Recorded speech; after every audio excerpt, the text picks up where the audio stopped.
Цените вртоглаво растат, скапотијата се зголемува, ма животниот стандард на големо опаѓа. Изгор високите цени на речиси се, им ги јадат парите на граѓаните немоќни да сторат нешто. Покачениот минималец кој дел од граѓаните ќе го земат дури во март, но и најавениот раст на пензиите ни малку не е утеха за народот, кој се пожали дека ништо живо не може да им ги покрие високите сметки кои од месец во месец растат. Ништо не се покачува, тоа е лага. Само на хартија. Само на хартија, лага.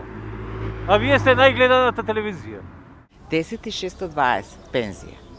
Ајде нека дојде, кој сака да му даде. И како ќе издржи? Да. Еве ја на 11 ќе му заокружа. Од мене ќе дадам и да го оставам месец дена. Многу тешко, особено ние пензионерите. Еве најавуваат некое зголемување, ма колку ќе стигне сето тоа? А и кога ќе стигне? И кога ќе стигне, дека се договорат така да не се знае.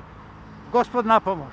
Капак на се е и фактот дека добар дел од цените ќе се одмрзнат веќе од следниот месец, па така граѓаните ќе се соочат со уште еден ценовен шок. Паралелно речиси сите производи кои немаат замрзнати цени се продаваат поскапо и тоа за неколку пати. Граѓаните бесни. Катастрофа сме да ти кажем, скапо е, не стигнува ништо. Супер е.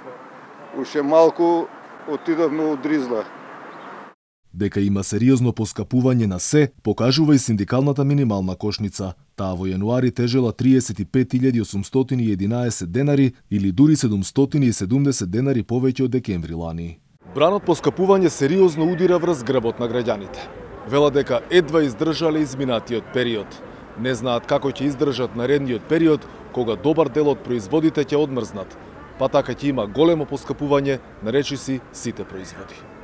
Инфлацијата, односно годишниот раст на цените кај нас подолг период е повисок од очекуваното, зашто веќе алармираше Меѓународниот монетарен фонд, а од Народната банка кажаа дека од ММФ е препорачано будно да ги следи состојбите, иако е потребно навремено да интервенира со мерки. Пред 2 години инфлацијата беше 0%, а минатиот месец се искачи на 6,7%. Капак на се е и цената на горивата, која кај бензинот надмина 80 денари по литар, додека кај дизелот доближува исто до 80, што не било случај никогаш. Бизнисмените и трговците веќе од следниот месец најавија поскапување на лебот, млекото, маслото, месото и другите прехранбени производи, зашто според нив веќе книжеле повисоки сметки за струја. Последниот шок врз инфлацијата е токму растот на цената на струјата, која за домаќинствата поскапе за цели 9,4%, но и поскапото парно за 14%. Стабилизирање на состојбите се очекува дури кон средината на оваа година.